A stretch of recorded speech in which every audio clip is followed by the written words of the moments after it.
Pamela from Yorkshire in the north of England. I'm back for the second time today. I want to talk about an idea I've got.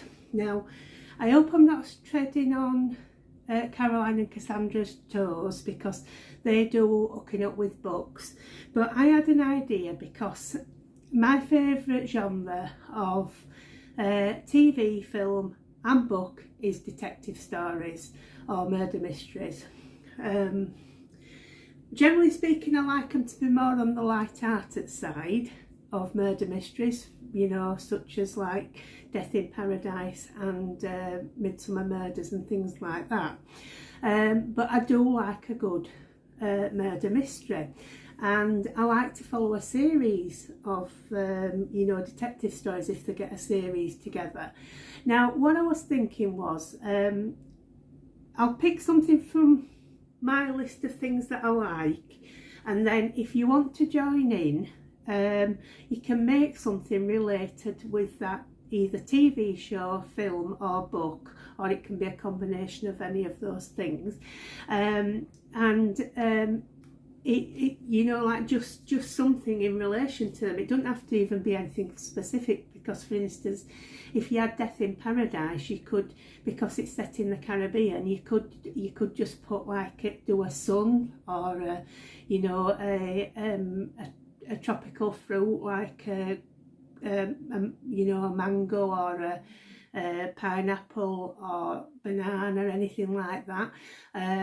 Also with that particular show, there's always been I don't know if it's a gecko or a lizard, but he lives in the shack with the detective, and it's lived with every detective since it started, and called Harry, and so you could do like one of those, you know. So you don't even, like things like that, you don't even have to watch it in order to be able to join in if you want to.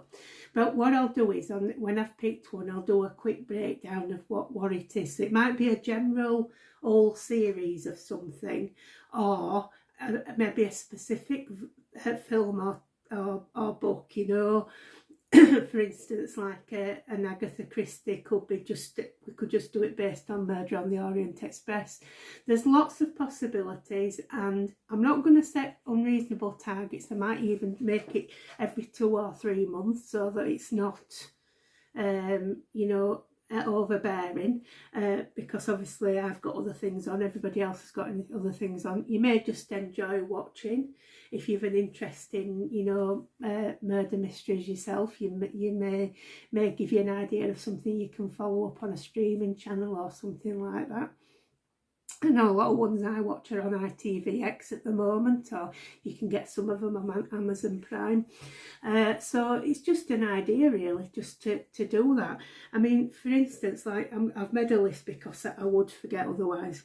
So basically, like with Agatha Christie, my favourite, and can I just tell you, I have read every Agatha Christie book.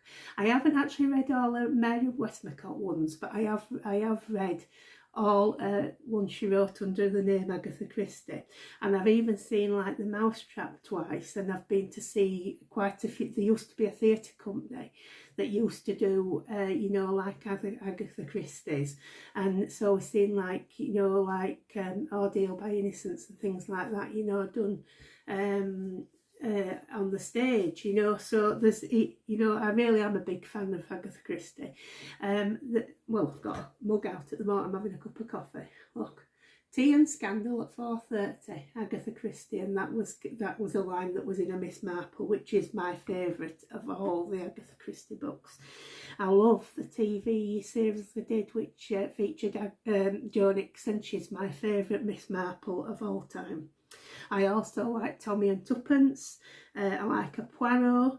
Now, with the films of Poirot, I love them, but my favourite film Poirot is definitely now Kenneth Branagh. It's surpassed the others. I never was that keen on Peter Ustinov or the other one, Albert Finney. I was never that impressed. But for TV, I think David Suchet is absolutely the best Poirot on TV. Of the authors who have also, the series have been turned into TV, Anne Cleeves, I love Anne Cleeves' books, and I've read lots of them, and she's done Vera and Shetland on TV, you know, that's been converted to TV. But I like a lot of her books. And she's interesting because she's Vera's based up in Northumberland. I mean, they do say you have to write about areas that you know. But Shetland is obviously based on Shetland Islands, but she's lived in these places. I think she lived on Fair Isle, which is only something like 80 or 90 residents. But I just, and you obviously, she knows the subject, doesn't she, you know. So she, and Vera I like particularly because Brenda Blethyn, who plays Vera, she's one of my favourite actresses. She was in a series which has always been a favourite called Outside Edge, about a cricket team. So she's been in so many things that I like. Now, the darkest of the writers that I like is Val McDermott, which she's Scottish, but I've read all Karen Pirie books, and then they went and did them on television, which were brilliant. They did mess around with them a bit, but I let them off, and then they did put something from another book in as well. But I mean, very, very, very good, you know. And I did enjoy them. But I've read so many of her books. There's just so many. I mean, sometimes I've had them on, like, you know, where you get a deal on Amazon, and, you know, for a pound or whatever. I've had some of them, and they're really good. But they are on the darker side. But it's very, very well written and very real, and it represents a lot of the things I know about. The reason why I said, because I do love doing Caroline and Cassandra's idea of hooking up with books, but like I say, that hasn't covered my favourite aspect of reading, really. I did suggest one book for them which nobody liked, and, you know, unfortunately that's the way it goes. But that's not one that I didn't know myself, and I didn't like it myself, so, you know, it just works out that way. But I don't just like murder. I do like I do like the odd romantic story, especially if it's a bit comical as well. And there's two northern writers, Millie Johnson, who lives in, she's from Barnsley, she lives in Barnsley. She writes a lot about the Barnsley area. She's now a bestseller. She's renowned for her books, and she does brilliant books. Now, she if I want something light-hearted, books are my go-to. There's also another one along the same vein called Trisha Ashley, and she's northern, although I think she lives in Wales now, so she does write a bit about Wales as well, I think, if I remember correctly, but definitely Lancashire. And they're another go-to, but Millie Johnson is my absolute fave, and I absolutely love her books. You know, if you want a light-hearted read, they're all the same, where, you know, something bad's happened and it gradually turns around and they end up being the winner, and you know it's going to be an happy ending, and that's all you want. And then on TV, I've got a lot that I watch on TV. That's probably my favourite medium these days for watching murder mysteries and detective stories. So Death in Paradise I've already mentioned, definitely light-hearted, not realistic, but, you know, it's still the good stories, I like them. Midsummer Murders, again, it's not true to life, you know, it's so twee and, you know, sickly sweet at times, but, you know, still good. Miss Marple, of course, I've mentioned that. One that I haven't mentioned, Foyle's War, absolutely love Foyle's War. Michael Kitchen, superb in that role. Then we've got New Tricks, which again, I think it ran for 11 or 12 series, and I absolutely love that. That one about, like, cold cases and, you know, officers being recalled from retirement to come and solve them. Totally unrealistic, the speed at which they solved them, but, you know, it's still good stories. Vera and Shetland I've mentioned. Another one that I really like is Annika, which is set, another one in the north of Scotland on the islands, but also with strong links to Norway. Touch of Frost, David Jason, absolutely fantastic. I've just downloaded that onto, I think that were on ITVX, I've downloaded that too. And another one which isn't an English, Scottish, Welsh or Irish one is Frankie Drake Mysteries, which is set in Canada. Again, totally unrealistic, very comical, but I do like watching those. I wish they'd have made some more actually, but unfortunately they didn't.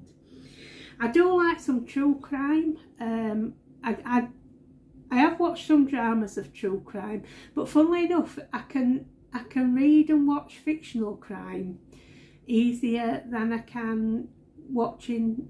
I can watch the true crime bit, but if they dramatise it, I find it very hard to watch it. You know, if it's something that really happens and you know what's going to happen, I find that a lot harder to watch. But that said, I did enjoy The Long Shadow, which was about the Yorkshire Ripper, which obviously affected my youth, and I think they caught him when I were about 16 or 17, 16 I think. And you know, I remember women being scared, you know, and it has cast a long shadow. I mean, you know, it's stuck with us in the north of England. Funnily enough, they when they actually arrested him, they took him to Dewsbury Police Station, which I not long after that I started working in Dewsbury. So you know, it's you know, it's very local, you know. Anyway, but like I said, I do like true crime. I prefer documentaries about true crime generally to the dramatisations of them. But anyway, what do you think? Do you think you might like to join in with me? You know, if I pick one and then we have 2 or 3 months to make something and then see what we all come up with. What do you think? I know there's a lot of people out there who do like murder mysteries and true crime. I mean, for instance, Yarn and Pyjamas, you know, Rebecca, I think they call her, don't they? I always just think Yarn and Pyjamas, you know. But anyway, I know she really likes it, and I mean, her series she does, you know, Hooked on Murder is, I love those stories because, like, you know, one, you know, like how they piece together who they think it is, or if they actually catch them, you know, it's fascinating really, and it just goes to show you never know who you're living near or with or whatever, you know. So yeah, I enjoy her stuff, really interesting. Yes, so I'll leave it there. You'll just let me know what you think, and I hope somebody is willing to join in, but I'll probably proceed anyway. I'll just show you what I made because it's just like making an amigurumi, isn't it, or whatever, like I say, a little item that represents the area or the place it's filmed or whatever, you know. We'll you know, we'll come up with some. I'll just give myself a bit of time to think as to which will be my first one, and then I'll set a deadline. All right then. So thanks so much for watching, and I'll see you there.